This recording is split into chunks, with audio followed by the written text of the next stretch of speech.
Hey guys, this is going to be the review portion of math. We're going to try to do a review every single day. This is going to be about equivalent fractions. Find two equivalent fractions for 2/8. If you remember, how do you find an equivalent fraction? Well, you multiply by a whole. So we can take 2/8 and we can multiply that by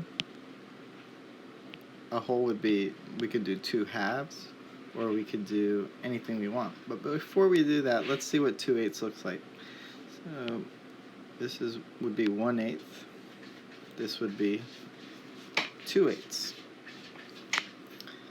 And if we multiplied by 2, what are we really doing? We are splitting each one. So I'm going to also do it here. 1/8, 2/8.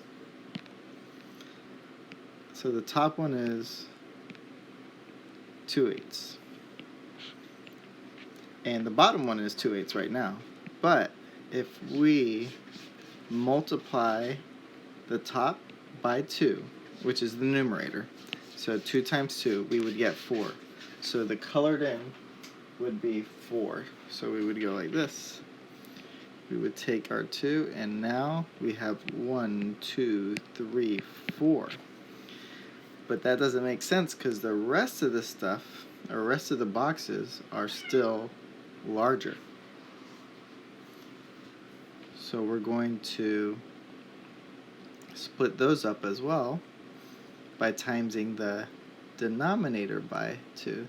So now everything is the same size, and so instead of 2/8, we have now 2 times 2 is 4, and 8 times 2 is 16. So now our new number is 4/16. It's smaller, but it's the same. Now we're going to do the exact opposite with this one down here. We still have 2/8. So I'm going to do this. But now we're going to divide by 2/2. And when we divide, our numbers get smaller. But when our numbers get smaller, our pieces get larger. So what does that look like? So instead of making the 2 divided by 2 is 1, so those 2, if I erase this line right here, then I have one large box. So that makes sense for the numerator. But look, we have one large box and the rest are small. So 8 divided by 2 is 4. So we should only have 4 pieces. There we go. So now 2/8 is the same thing as 1/4.